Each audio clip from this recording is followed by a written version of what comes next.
Keema 250 gram. Onion. Garlic. Tomatoes. Long macaroni. Salt chili flake escali powder black pepper cumin powder. White pepper oregano theme. Cheese slices 3. Boil tomatoes and peel it off. Boil water for macaroni. Add salt and oil. In a separate pan, add oil.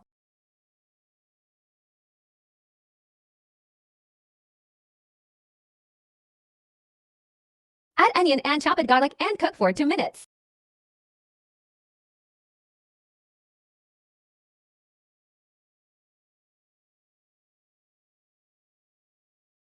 Add mince and all dry spices.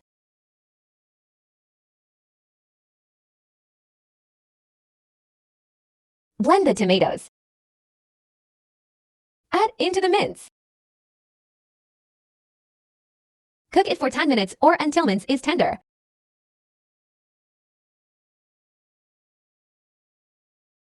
Add cheese slices melted and add macaroni.